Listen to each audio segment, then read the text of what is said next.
I think it's interesting too because he's a brand guy first and foremost, and obviously we're having some branding issues in this industry right now. So, and he's kind of no BS. I think you'll like him a lot, Harry. Yeah, good, you're gonna good. like His him. writing style kind of reminds me of you, Harry. Like I was looking at his the sample of his book, that brand mysticism, and I was like, the vibe is similar.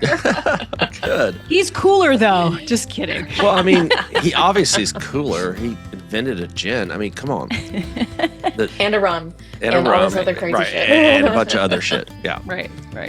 Well, I just regarding the week's news, which is just it can't get any worse. I want to quote a line from my friend Filippo Falorni at Citibank. This is such an analyst line. He said Q3 isn't, he's talking about Heineken.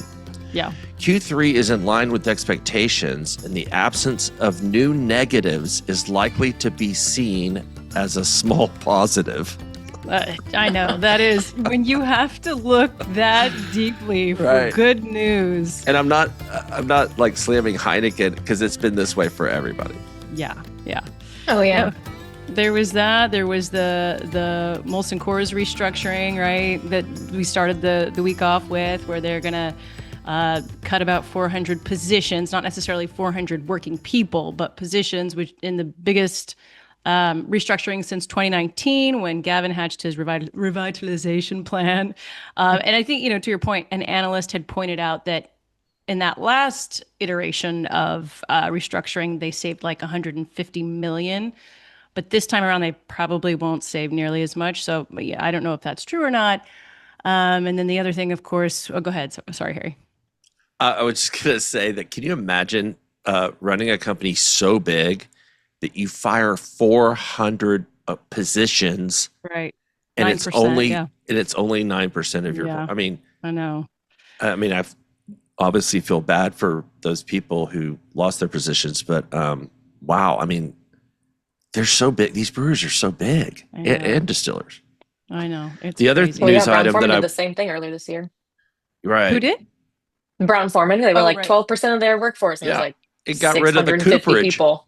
The cooperage. That's like the guys that make the barrels. Come on.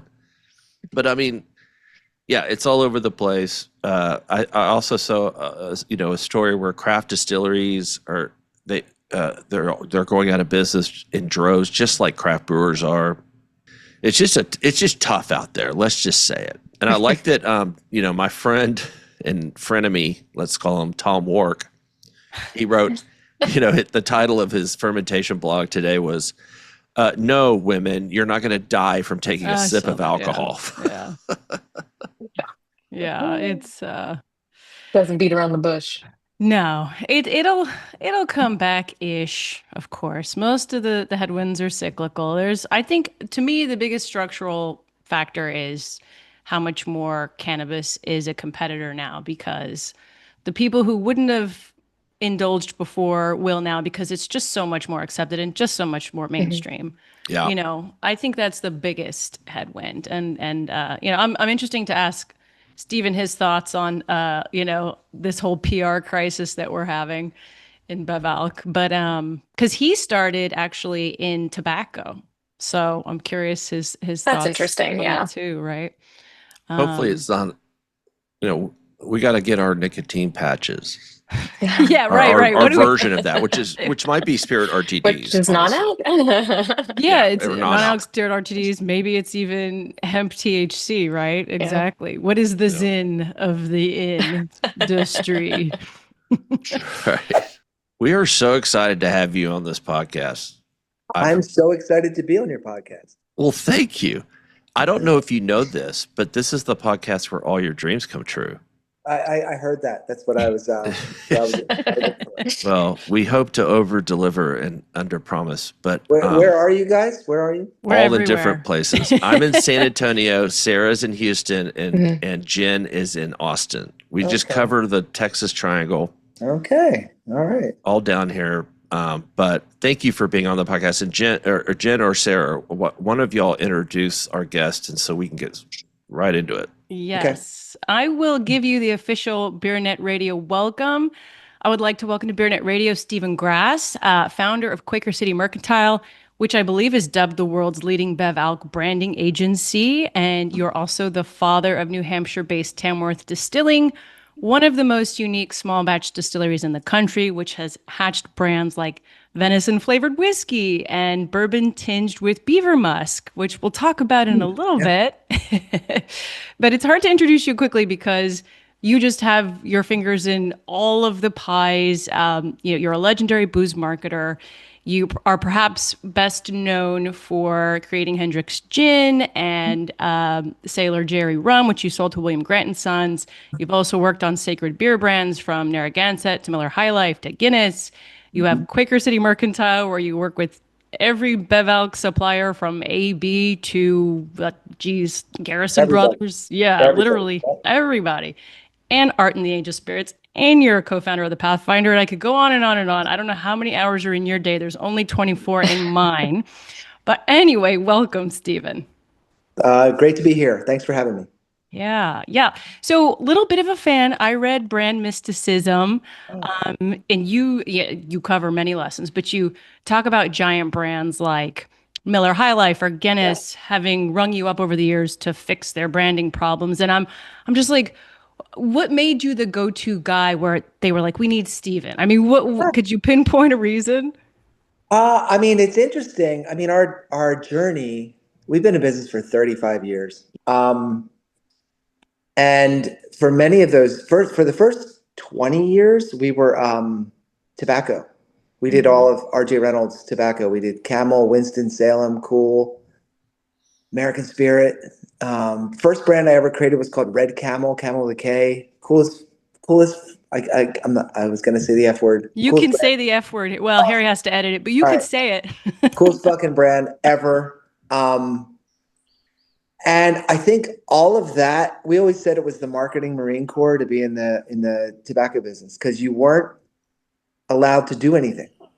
Right.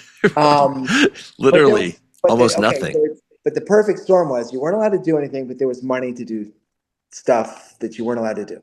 We also, at that time, had Puma as a client.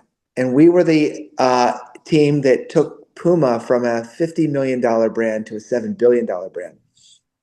And they had no money, but you could do anything. So the combination, so that really, taught us about, limited editions, product drops, how to get somewhere without spending any money. Whereas with tobacco, it was like how to get noticed without being able to do anything that other brands could do. Mm-hmm. So the combination of those two things. The other thing too is as a agency that had tobacco, we were pariahs. Nobody wanted to know us. We were like evil pirates. We always said it was kind of fun. It was like being a pirate, right? And so we took all of our pirate booty and we started creating our own brands. We created two things. One was called Bikini Bandits, which was a film series that did phenomenally well. It was an early internet sensation. I got signed to United Talent Agency in Hollywood, had a huge film deal with Canal Plus in France. We were, anyway, as most Hollywood stories go, it never really, it got to a point and then it fizzled. The other thing we created as a hobby was Sailor Jerry. That was a clothing brand. Bought the rights from Ed Hardy and Mike Malone, two legendary tattoo artists, bought the Norman Sailor Jerry Collins estate for $10,000 and started making t-shirts.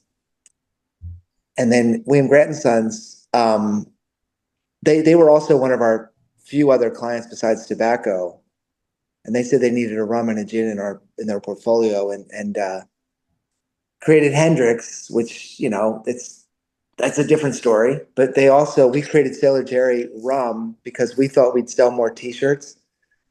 So the crazy thing about that is I actually owned the intellectual property for that. So I licensed it to Grants, and wouldn't you know it, became the world's fastest growing rum brand. I remember when Sailor Jerry took off, it was like, I remember like Shanken being, shocked Yeah. shocked because Yeah. the old staid publication was like, how can this new rum just come out of nowhere and take on Bacardi? Yeah, it was Because crazy. it's And it was cool. like, so Right. yeah.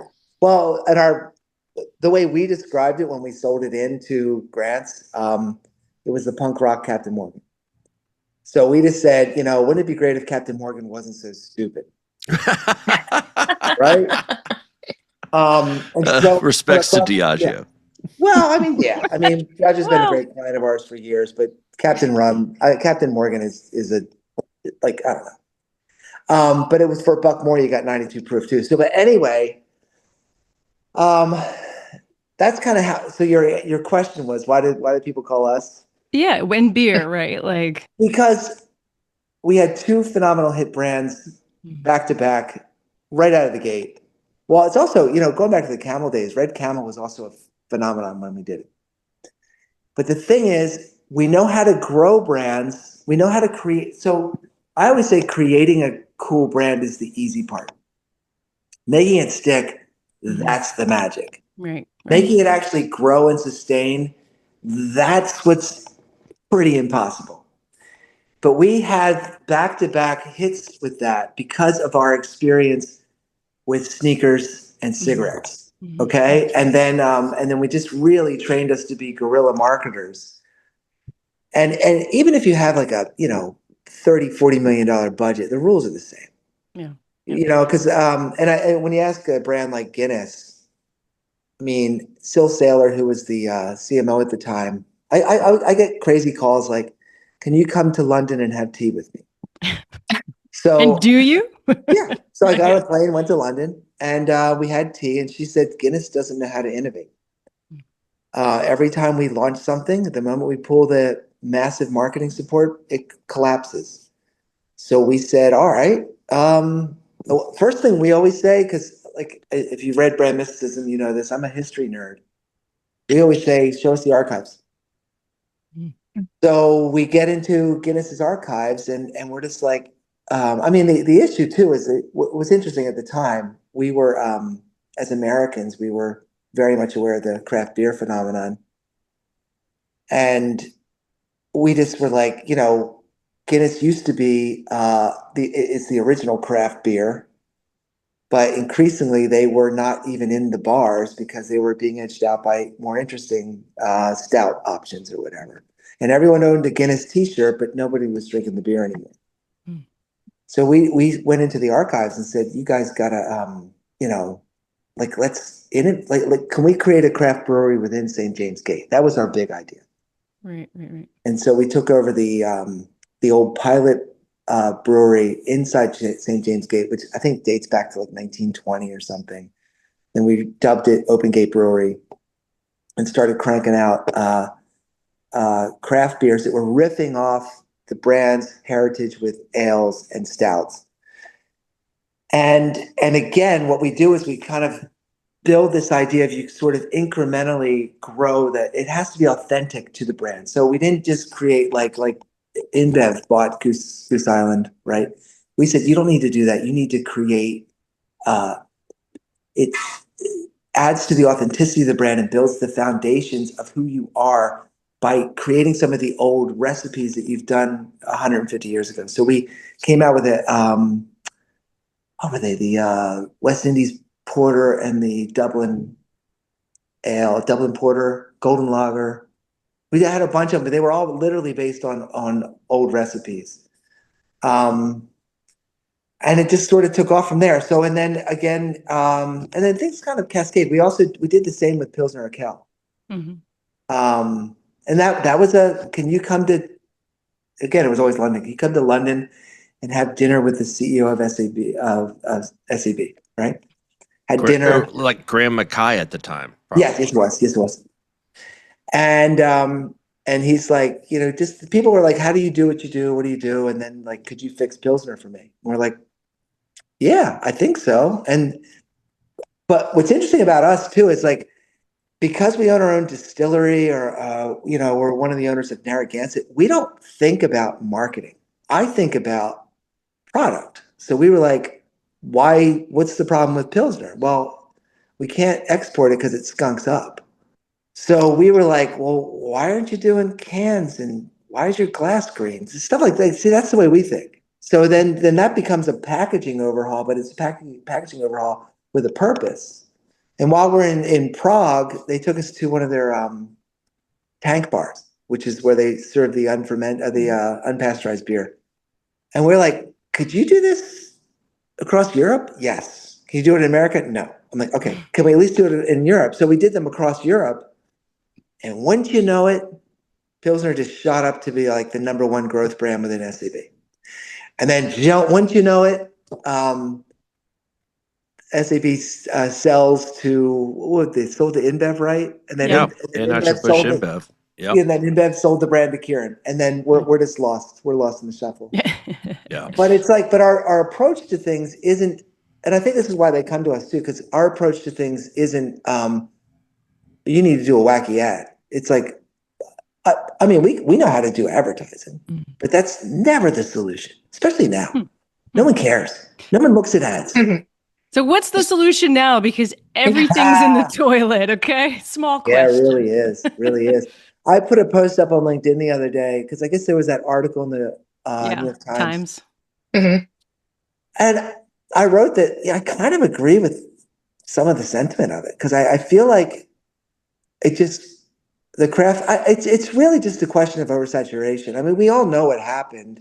During COVID, things went bonkers and all the brewers got excited and expanded and just at the wrong time when interest rates went up. So it's just, it's cyclical. Same is going on with the craft distillery, the spirits industry.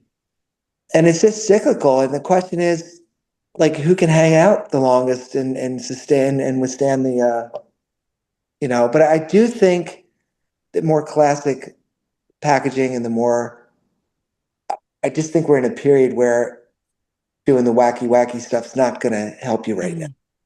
So it totally played in the early to mid 2000s. Yeah. Kangaroo on the label, whatever, make it wacky, make it colorful. And that game is over. It worked well for millennials, but they've grown up even to see that that's a gimmick.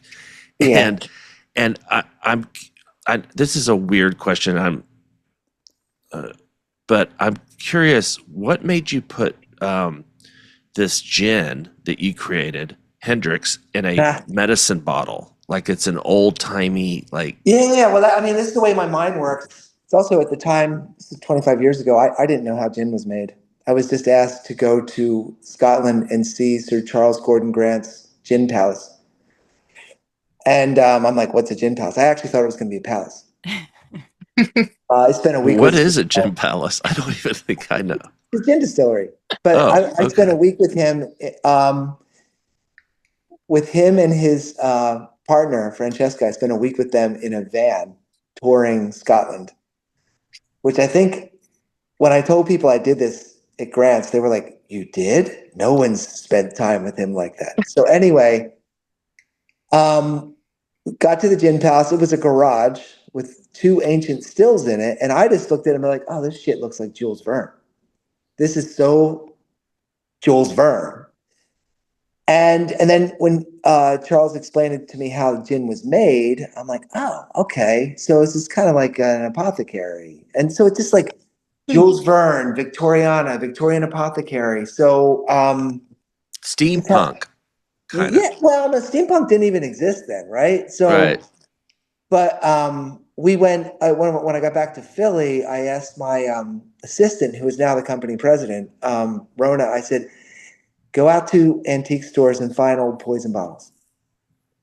So she actually came back with a smaller version of the Hendrick's bottle, and we just blew it up to a 750.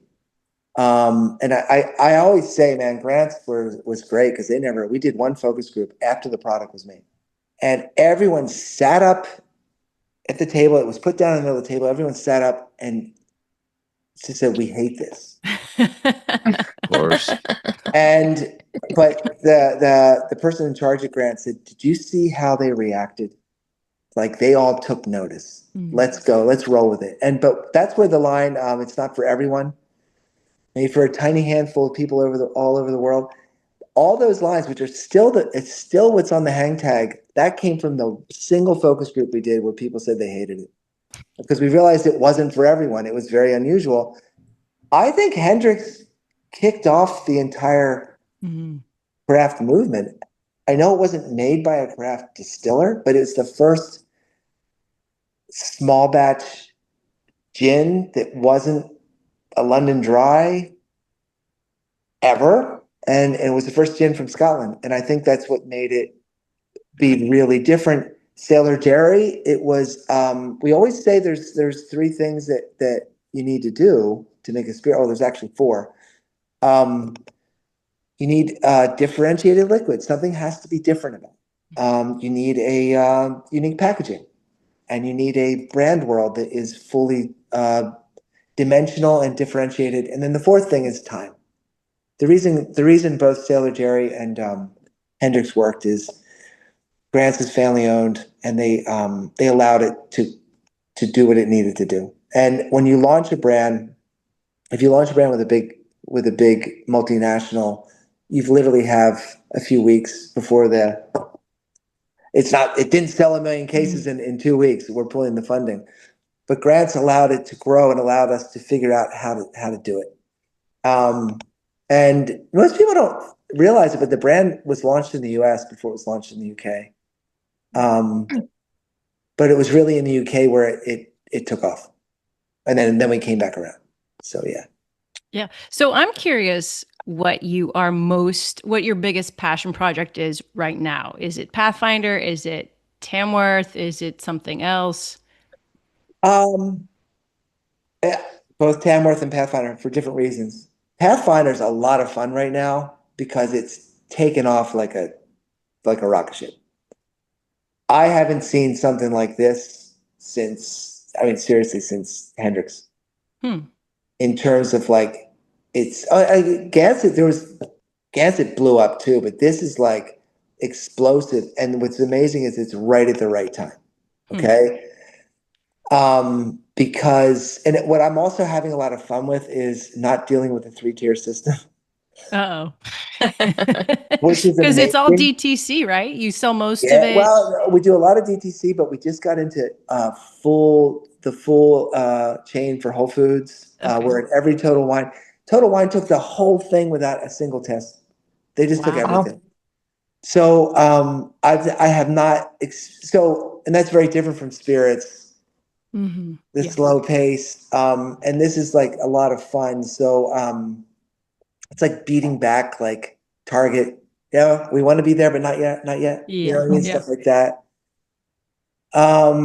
It's also where it's going is very exciting. And then what's amazing about Tamworth was made possible by the sale of Sailor Jerry.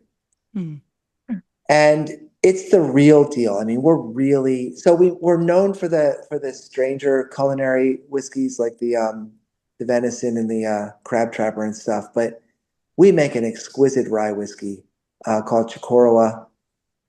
We make amazing bourbon called Old Man of the Mountain.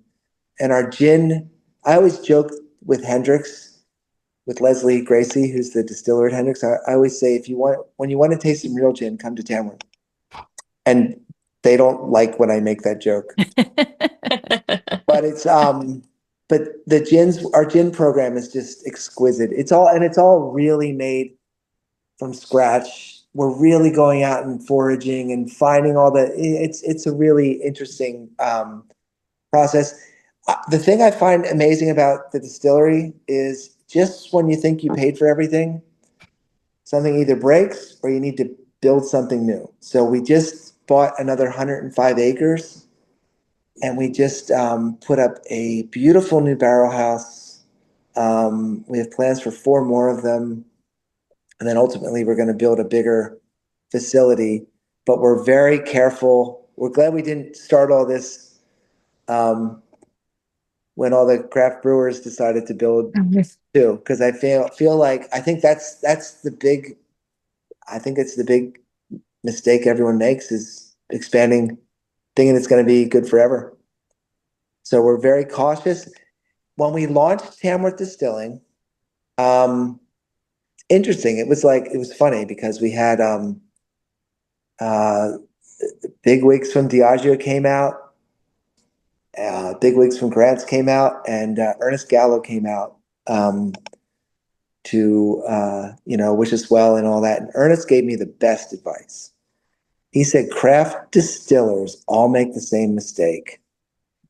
They expand too quickly to too many states, and the products just sit there, and nobody knows who you are, nobody cares. He said, own the state you're in, dominate the state you're in, and only then should you expand. So we listened to that, and we are by far the biggest thing in New Hampshire. Yeah. And you say like, well, it's only New Hampshire, but no, New Hampshire's a big volume state, right? Yeah. We are by far the dominant force in New Hampshire. We have the Liquor Commission, even the governor on speed dial. It's a really good situation. We're just starting to expand into Massachusetts and then the rest of New England. We also built a bottling plant in Pennsylvania because we thought we would try to replicate our very strange control state strategy. Is that Art in the Age? Is that what that is? Yeah. Okay. And they're really the same. I mean, we sell the same products in New Hampshire, but we sell it under the Art in the Age name in Pennsylvania because the Art in the Age name has a very rabid following in PA because we used to have a store here. So we have I think we have 30,000 followers on Instagram. It's a good following. So we put it under the Art in the Age name, but the same brands. Yeah. But it's funny dealing with the Pennsylvania Liquor Control Board is a very different beast than the New Hampshire Liquor Control Board. But we are finding our way, and I think it's just a much bigger bureaucracy, whereas New Hampshire is it's different thing.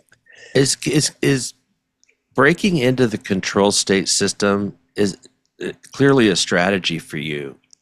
Because it's totally different than open 3-tier states. Yeah. And it's but what I like about, because the thing is, we built the distillery in New Hampshire because I have a farm up there, and I have a farm up there because that's where my mother's family's from. And I hadn't even thought about until Diageo came and they said, oh, you built this in a control state. That's really smart. And I was like, oh, yeah. Yeah, I did that on purpose. Yeah, because there's only one customer. Single buyer. and the thing is, if you're a manufacturer in that state, they have to take your product. And that really helps when you're starting up, right? But now they'll, we have a very different relationship with the New Hampshire Liquor Control Board because our stuff actually sells. In PA, same thing. They give you 10 stores to trial, but they also PA. It's funny because people complain about control states, but I think Pennsylvania is the land of milk and honey for craft brewers and distillers because they give you everything. It's why Yuengling is still the oldest brewery in the country is still available. It's because they had that leg up in Pennsylvania. And Pennsylvania was the only state where Budweiser wasn't number one. And it's because of the controls, the system. So it's funny because if you're a craft distiller, Philadelphia has the least amount of chain restaurants than any city in America, because a liquor license can be up to $500,000. But if you have a limited distilling license, you get 5 liquor licenses. And your distiller's license, what is a distiller's license? It's a couple $1,000, right? So it's actually there's all these restaurants in Philadelphia that are PA spirits only. PA wine and beer and spirits, and that's all they sell, but it actually really works. And I think that's why there's been there's quite a lot of craft brewers and distillers in PA. Stateside. And stateside, I know those guys very well, man. Holy shit, what a rocket ride they're on. Mm-hmm. Yeah. And they have the balls to hang on to it. Yeah. One of the one of the reasons we sold Sailor Jerry is I got scared. It was just growing like crazy. And with that comes like lots of people coming at you, lots of like ordering lots of shit. And I also know Mike Cicero from Liquid Death, who's also from Philly, right? And I was talking to him on the phone, like, why haven't you sold it like Poppy?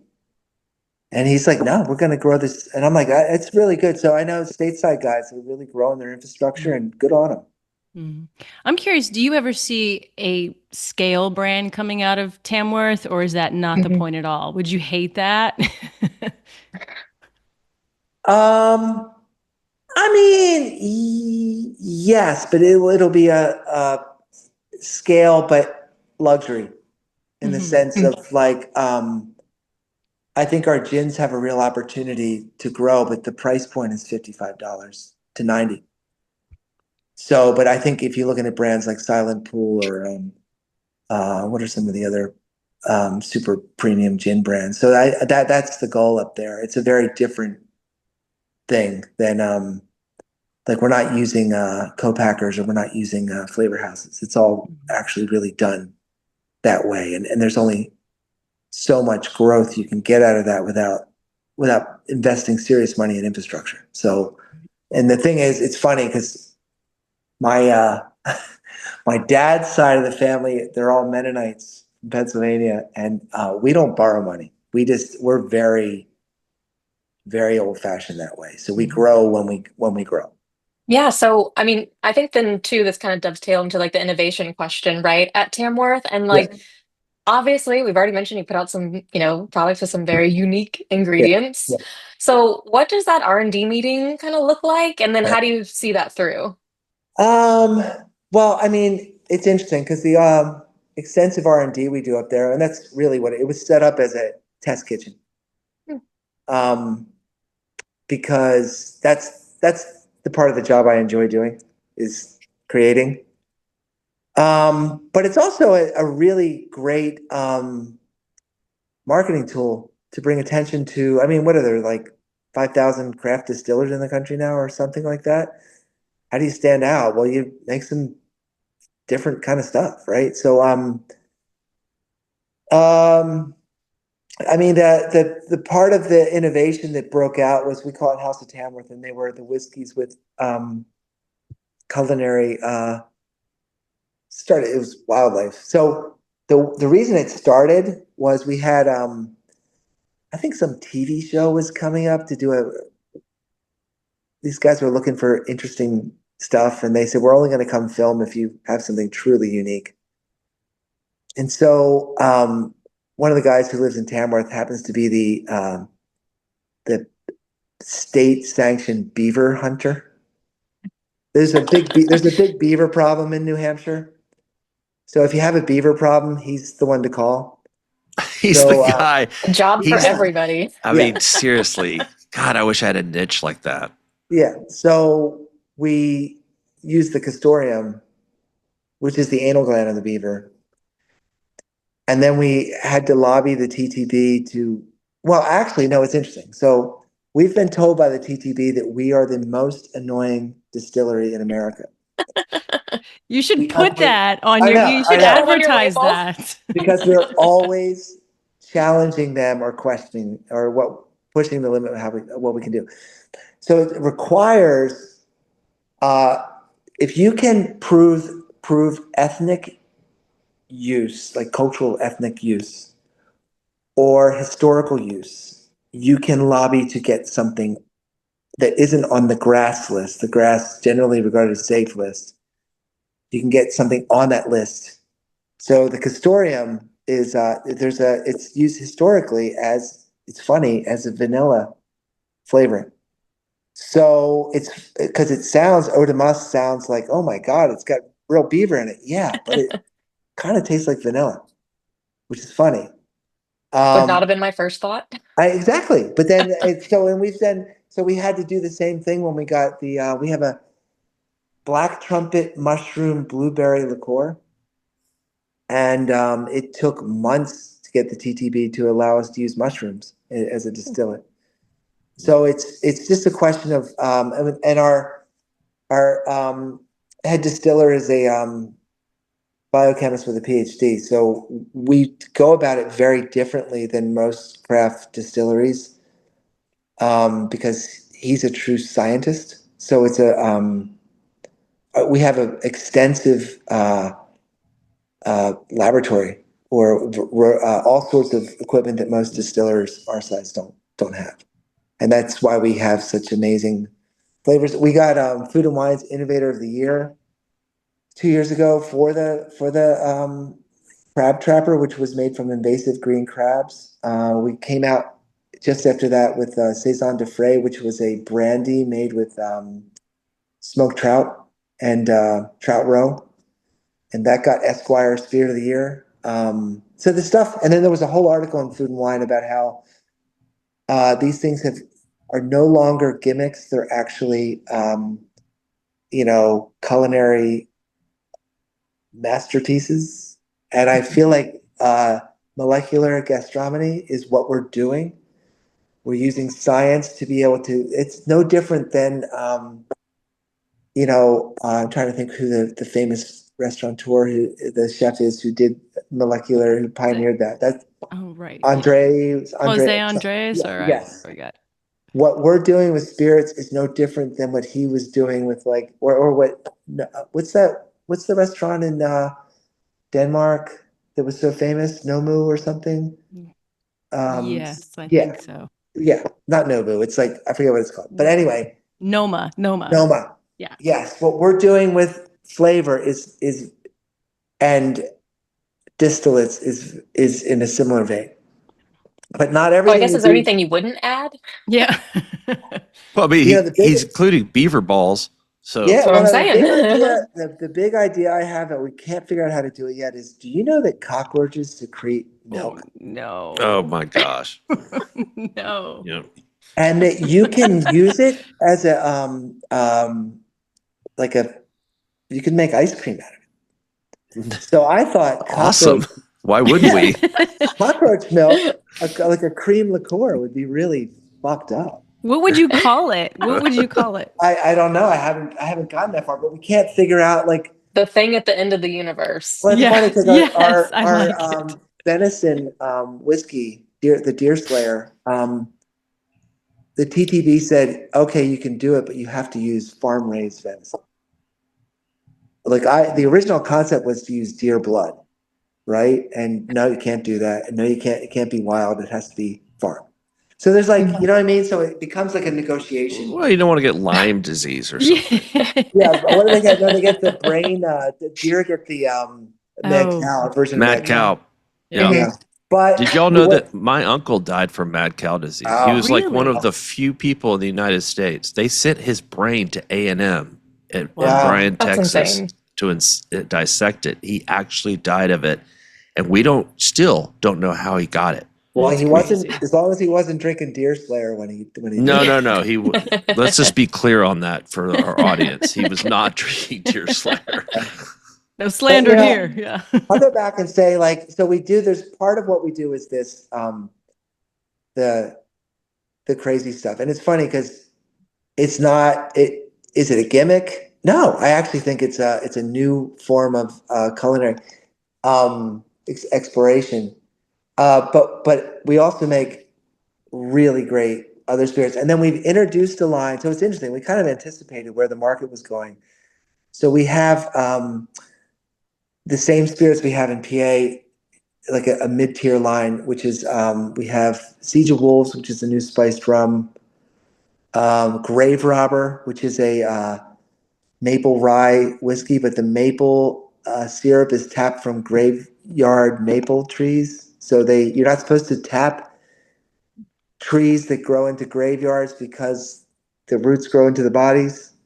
But we thought it'd be really fun because on my farm we have a graveyard that dates back to the early 1700s, and there's maple trees growing and so it's really cool. And we just launched a spiced apple whiskey called Old Baldy, which is named after General Meade's horse. But these things sell for $30, $29.99, and they fly off the shelves, both in PA and in New Hampshire. But then our rye whiskey sells for $55. But we have whiskeys in our distillery that we're selling for 175, 225, depending on the rarity and the finish and all that stuff. So, and the gins start at 55 and go up to 90. So, but that lower end of the spectrum fills in the gaps, which I feel like I'm glad we're doing that because there's only so many $55 bottles of gin we can sell. So Yeah. are these like crazier brands than almost like a form of marketing for Tamworth, kind of bringing you into the Tamworth universe, I guess? I think it does both. It does both because, and our view is, and again, I said in the beginning of the conversation, you need great liquid, differentiated liquid, great packaging, and a really differentiated brand world to live in. And I feel like if you're doing all those things, so we're not making anything up there that's just vanilla. It just has to be interesting. It has to have a cult appeal in terms of the branding. There's nothing worse than a cool package, but you open it up, it's like, oh, it's just like everything else, right? So yeah, and then we apply that, and I feel like one of the reasons we get so much work from, uh, you know, the drinks business all over the world is that we understand on a actual level what works in the marketplace Mm. because we're actually doing it. The reason Pathfinder took off is because I was able to look at the non out when okay, Pathfinder's a great story. So Guy Escombe, who was my client at Guinness, he then went on to run Johnny Walker. And when he left Diageo, he called and said, "Do you want to create a non-alc brand with me?" And I had tried Seedlip just like a week or two before, and I actually, when I tried Seedlip, I howled with laughter. I was like, "Oh my God, this is the Emperor's New Clothes." And I was like, "They're getting $40 for this." So anyway, I mean, but I thought it was snake oil. So I said, "I'll create a non-alc brand with you, but I'm actually going to make fun of this category by making snake oil." So the whole brand persona of Pathfinder is snake oil. And then we actually based the liquid off one of our earlier Art in the Age flavors, which was called Root, which was like a root beer vibe. So we wanted it to feel like the golden age of cannabis, hemp. So it had this sarsaparilla vibe.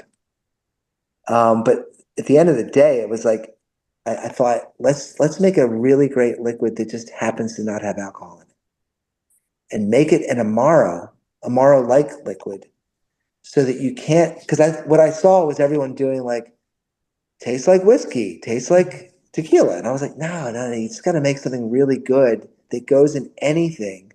We always say Pathfinder's like ketchup, goes with everything, and that's why it's working. Yeah. So it's great in coffee. It's great in beer cocktails. I I I don't drink non-alc cocktails. I use Pathfinder to make a great Manhattan or a great Negroni. Mm-hmm. It's a great vermouth or anything you would put Fernet in. It works, and that's why it's working. And that's why in bars. And the other thing we did is using our spirits knowledge is we launched in the on-prem first. Life on Mars in Seattle was our first bar. And then we really stuck to the on-prem, and we didn't launch our RTDs until much later. We focused on the 750 and got it into great bars like Death and Co. Got it into all the right bars, and then it just took off. And we launched the RTDs recently. So we have the Negroni, we have the Spritz, and we have an espresso tonic coming out soon, which is the best of the three. Untaxed. Yeah. And but I think again, it's like using the knowledge, the guerrilla knowledge we've put together over 35 years of how to launch brands into practice really works. And Quaker City, which is our agency, we have, I think, 60 people here. 20 people work in New Hampshire at the distillery. But we work on a lot of big stuff, but we also, if you're a smaller craft or a startup, if I like you and you're not an asshole, I'll work with you. Sometimes for equity and a reduced fee, or sometimes you can just pay me. I mean, we're very flexible.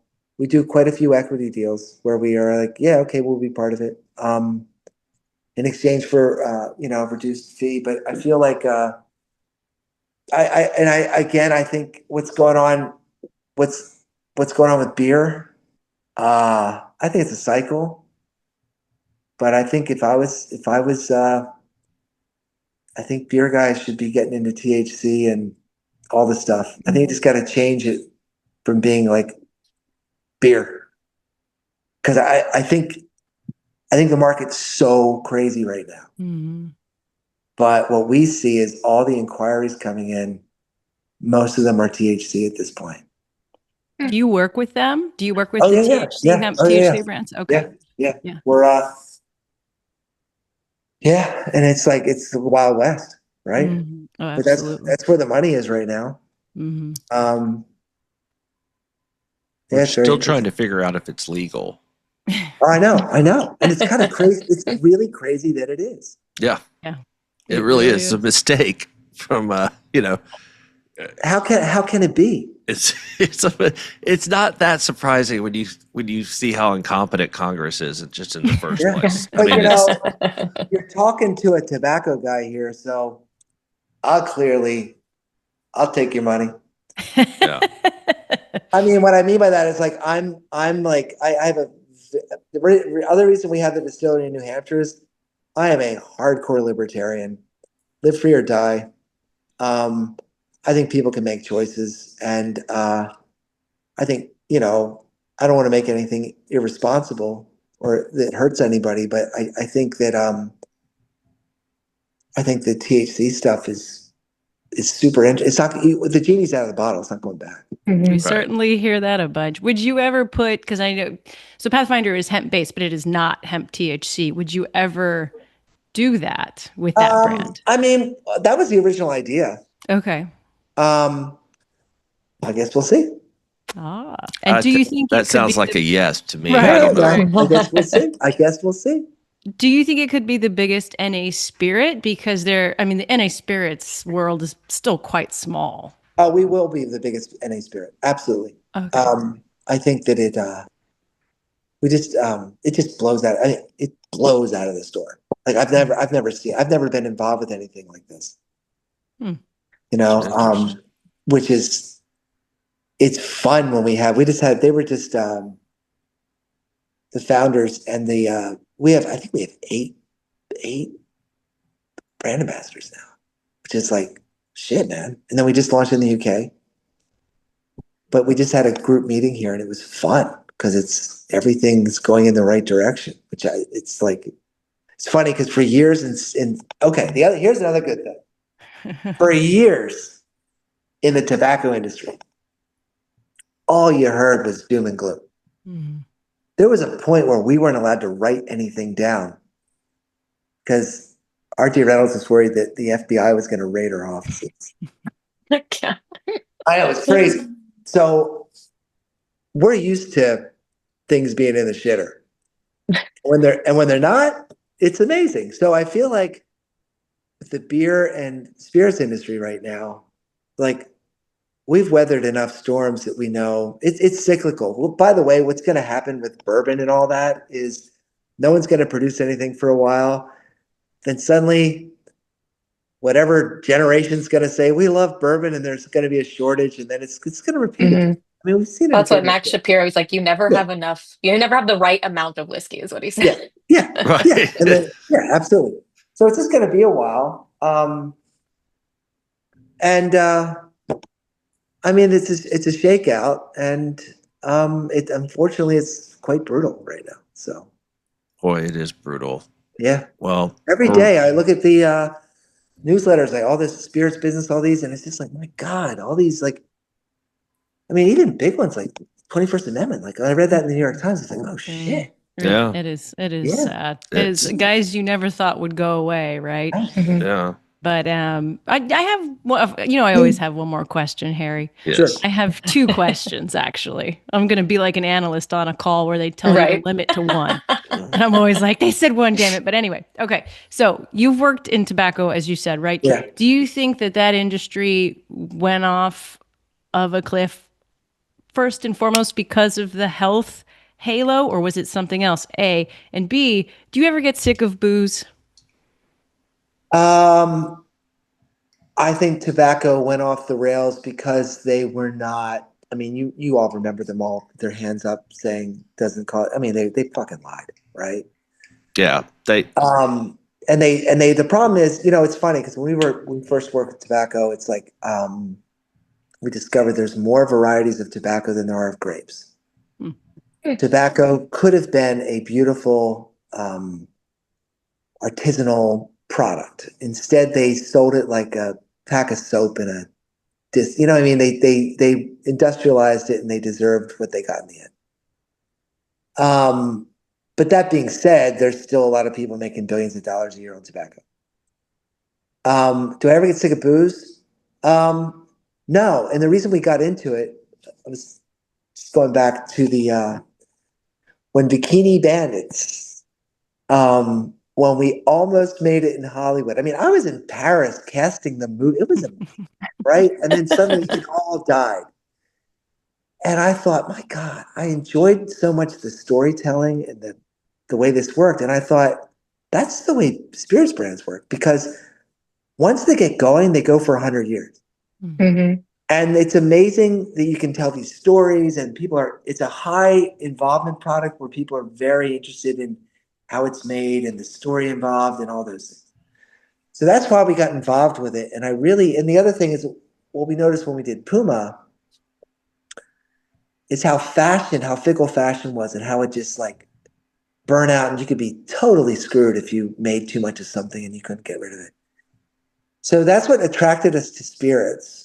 And I still think that's very much the case. But what I love is we've been able to take that learning and put it into the Pathfinder. And I'm kind of like, oh shit, we should maybe be looking more at some CPG categories and stuff, because it's the learning we have on spirits applies to certain categories, So yeah. Totally. Steven, you seem like the type of man that I would love to have a drink with sometime. Come up to New Hampshire. I would love to. Well, thank you so much for being on BeerNet Radio. I hope some of your dreams will come true. And listen, have a great weekend. Yeah. And we look forward to catching up with you maybe in 6 months or 12 months and seeing how things are going over there. Great. Well, thank you for reaching out. I enjoyed this discussion. And come up to New Hampshire and we'll drink some beaver ass together. Man, that is a tempting. That is very tempting. So. I've been, and we went to the farm across the street, and it had no animals.